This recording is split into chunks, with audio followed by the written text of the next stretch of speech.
This is the Amazing Education Podcast.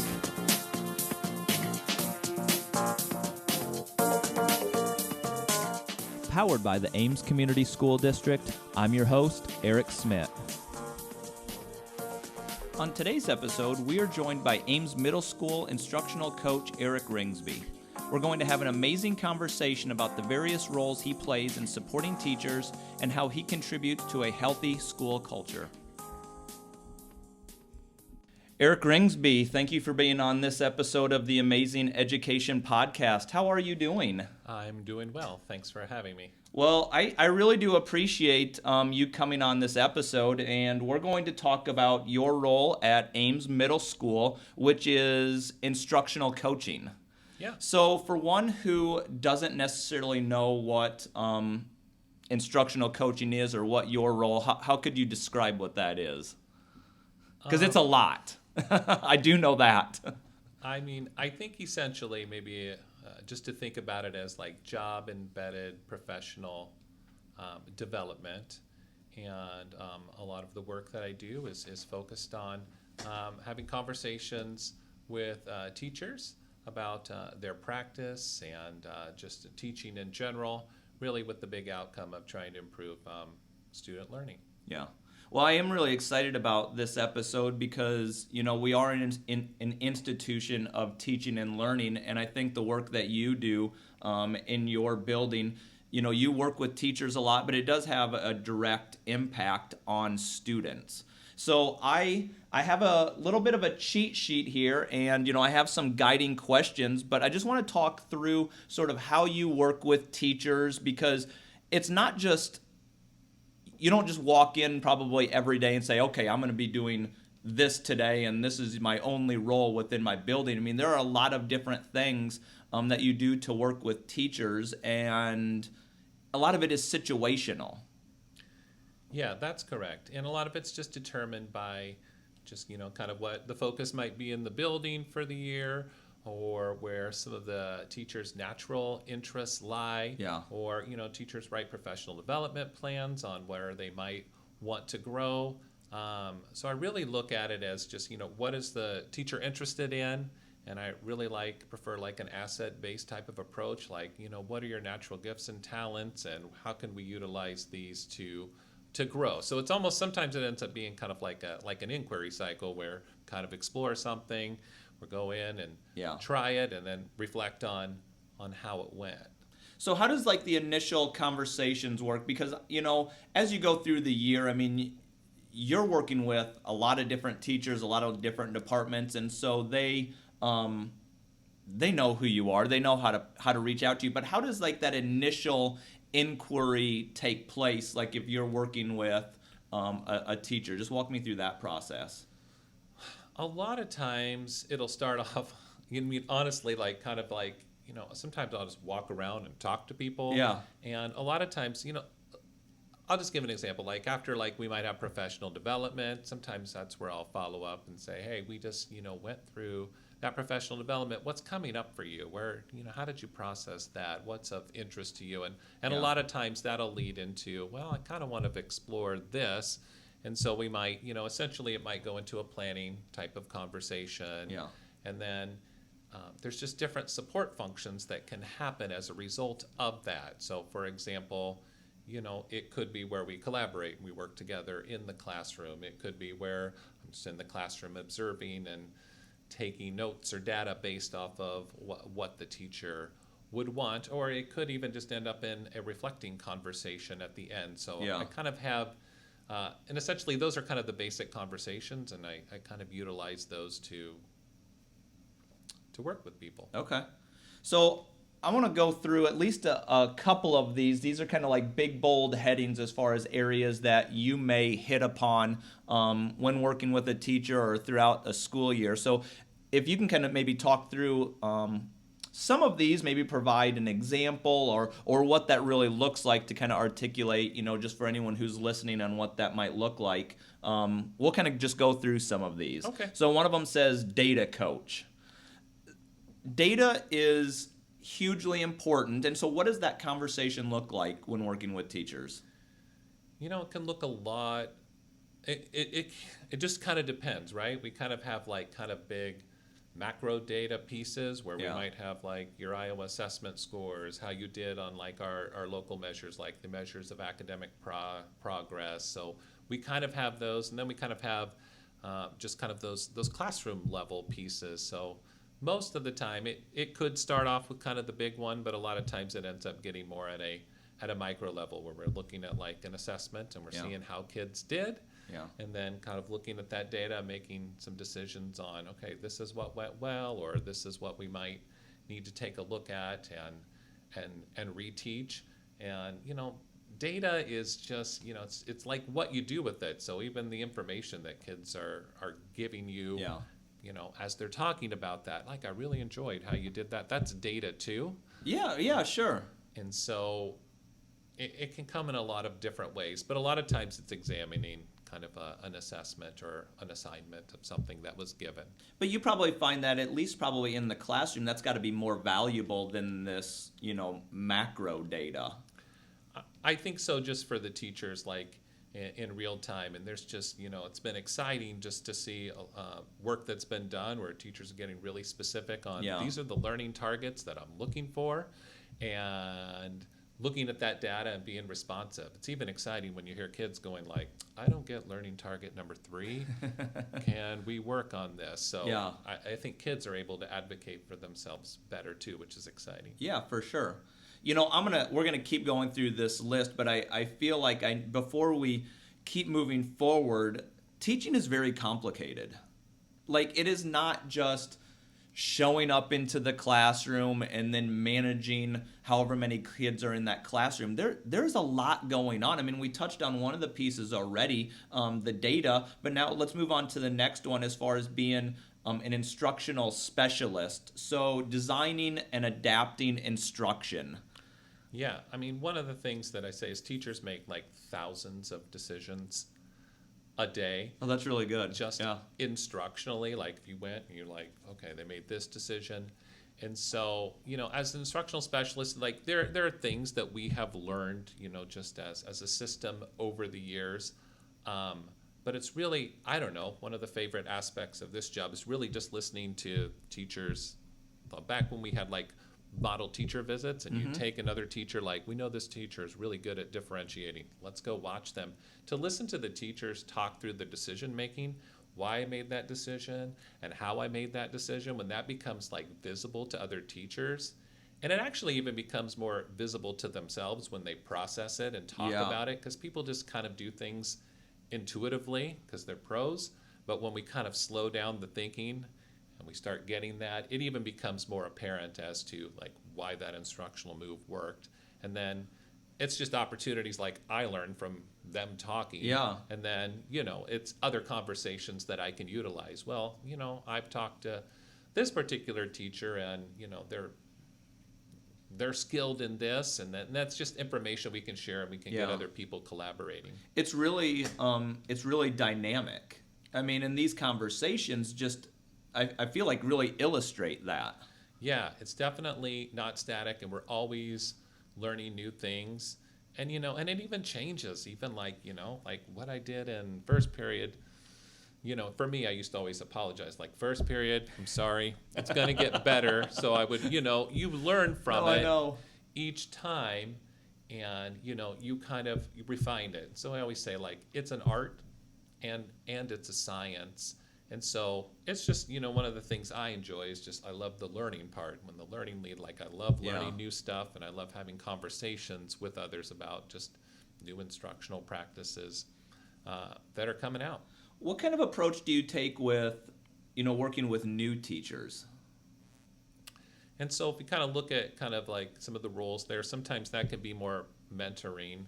So I kind of think of it, depending on the support function, like, kind of a consultant is sometimes like kind of an expert, Yeah. collaborator, we'll kind of work together. If I'm coaching, really, I just see that as I'm mediating your thinking. So sometimes at the beginning, I might have to do a little bit more consulting, just because, when you're new and you come into a place, there's a lot of things to learn Yeah. as we're moving. But, as we kind of get deeper into the relationship with coaching, I mean, I try to move into where we're more of collaborators and coaching as we progress. If Yeah. that makes sense. Everything teaching is difficult every day, whether, this is your first year or 20th year. I feel like you're learning something new. I mean, I remember when I was teaching and I would get to a part in a lesson and, a student would have a question. And I just remember reflecting like, I didn't even anticipate that question coming up. I thought that was like the easy part of the learning. And it was a great reminder that that's not the case for every student. Even if you've done this 20 years, there's going to be students that, I don't know, I think are going to surprise you in really good ways, both in the questions that they ask, and I think it keeps those students then also keep you on your toes as far as, oh, I kind of thought I knew this, and you realize you don't. Yeah, for sure. And that student perspective, like, yeah, they will bring up things that, yeah, you're right, that you can't anticipate, but it's good. And again, it kind of goes back to that data thing, because when kids give you that information, they might have a better way of doing something. So, asking for feedback from kids too is really, they're ultimately the consumers. So it's good to get that from them too. Do you offer or do you have any advice for new teachers? I just heard you say asking for feedback. I think that's a great piece of advice, for all teachers. But I really do think about like new teachers, like everything is a heavy lift those first couple years, just because, like you said, there's thousands of decisions that are made in any given day, and you don't know that until you start living it as a teacher. Yeah. I think some advice that I would give is to really think about like just the structures and routines that you have in your classroom, meaning just, how do kids enter the room? How do they end the room? And how I kind of think about like a day of planning, a week of planning, because once you kind of get those structures out, it's easier to kind of insert those other things, but to have conversations with people like, how do you organize your week, or how do you go about that? So asking questions and taking that and kind of consolidating that into what works for you, because what works for person A doesn't always work for person B. We're all wired a little bit differently, but we can learn from each other. So there's a piece that I can take. And I think that's why those conversations are super important. Like right now, today, I'll actually have a meeting with a group of new teachers, and we're just kind of talking through things. It's kind of informal. Yeah. But that'll be a question that I'll actually ask them today. Hey, what are some of the structures and routines that you have in place that are really working well that we can borrow from each other? So, you've been in this role for several years. Do you find that question-based approach is something that really works well for you? Just knowing that, say, you and I are both, teachers, we could teach the same subject area, but we're going to have different styles. We're going to have different, ways that we interpret things that are happening in the classroom. And then does that get teachers to have sort of like that aha moment in teaching? I think sometimes, part of what's different about kind of this approach is, I think kind of when I went to school, or even when I first started teaching, like your instruction was kind of private. And now even with like in our professional learning communities, like your teaching's more public. So we're having more conversations about that. And so I think there is more consciousness and awareness, and it's kind of exciting too, because it's like fun to hear like, wow, that really worked, or I made this change here and this is what happened. And it's just part of learning, right? Yeah. I kind of think like, doctors, and they're not doing surgery the same way they did in 1970 that they're doing now, so it's that dynamic, and we can learn from each other, and it's fun. Do you pop into classrooms? Yes.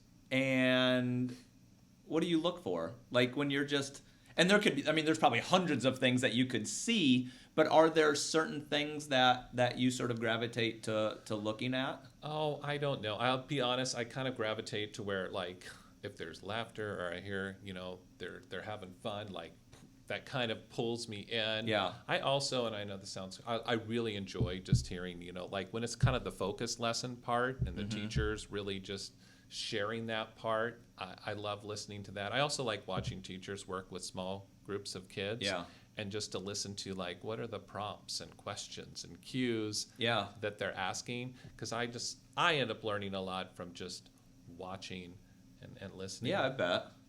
I appreciate the way you articulated those things, because if we put ourselves in, students' shoes, there can't just be one style of teaching that they take throughout the day. You talked about there's the structured part of it. Great, that's great. That's not sustainable all day. There's the small group part, which is also great. That's not sustainable all day. So you need these increments of different styles of teaching. For sure. I like to use the term spurts of instruction. Yeah. Because if you're like me, like I kind of have about a 7 to 8 minute attention span. We all do. So, just keeping that pace and keeping it movement. And it's not always necessarily like I got to get up and out of my seat. It might be like I asked a question, turn and talk to your partner. What do you think about that? Or there was another, I was in a room the other day and the teacher had the kids walking up and moving and answering questions like with a partner. So they weren't sitting in their seats. Yep. Because if you're like me, like I have trouble sitting for a long time, I Yeah. got to get up and move. Or I can think of a teacher that used to do brain breaks. All right, stand up, and we're going to do this. And the kids just, it was kind of fun and silly, but it got them moving. But you're right, changing the pace and changing just kind of what you're doing really keeps kids engaged. But that's a huge thing that we do need to think about, at the district level, at the building level, and particularly at the classroom level. School has to be fun. I mean, it has to, fun is engaging, and we need students to be engaged. Yeah, there's a book that I remember reading in college called The Thread That Runs So True, and the thread that runs so true was fun. Yeah. Making it fun, and I think it's also utilizing just like the funds of knowledge that kids bring to the table, because kids, they can make connections to lots of things, and it's fun to be innovative to try to find those ways that connect it in ways that kids can understand, whether it's a metaphor or whether it's a story or an analogy. So we'll keep going through our list. Sure. I mean, keep touching on a couple of them. But one of the things around being a learning facilitator, and it really focuses on building capacity in others. I feel like that's kind of your mission, just having talked to you. It is. I really feel strongly for that, and like capacity and like others, and in systems too. Yeah. 'Cause, part of that learning facilitator piece is just trying to create a space where we can just have dialogue. And dialogue is great because we can just process something. It's not necessarily I need to come to a conclusion. And part of this, it's okay if we don't have closure for everything. Sure. But just facilitating, I always say, we got carving new neural pathways. Like how do we learn new stuff? And it's just, I've learned a lot through adaptive schools. So I've taken cognitive coaching, and adaptive schools is more about working with groups. And so it's just about how do you structure that learning in ways that people can have meaningful conversations, and we can get lots of voices in the room. And that's been a fun part of my job too, that collaboration, because it's a skill. Collaborating is a skill. Yeah. Oh, 100%. For adults and students. Absolutely. It is. It certainly is. But it's hugely valuable. I mean, I find productive collaboration keeps me more motivated. Just as an adult, I can't, having that in the classroom with students, and if students are feeling that connection to that classroom, that can only have positive outcomes. For sure. When I think about that collaborating piece, with teachers, one of the best things I can do is just listen. Yeah. Listen intently. Everyone wants to be listened to, and listening's a skill, something I'm still working on, trying to improve. That paraphrasing piece, just reflecting back what someone said, because it's not about me trying to disseminate knowledge. A lot of times it's just about making space for someone to process. And once we talk, we learn a lot. Yeah. The cognitive shift will sometimes happen just through that conversation. So I know that, we had talked about you asking questions, and I get that, but you also help provide resources to teachers. You probably I don't want to say you do. I mean, you can say whether you do or not, but do you provide suggestions on techniques that you've learned, throughout the years? Yeah, I try to listen to just kind of where teachers' interests are. Yeah. And then I sometimes will try to go search for those things. So Okay. like, I'll just give you an example. Like, I'm really interested in like these thinking routines from Harvard's Project Zero. And they're just kind of little simple structures that we can put that, again, create space for kids to process things. And they're short, and they're instructional routines that can work.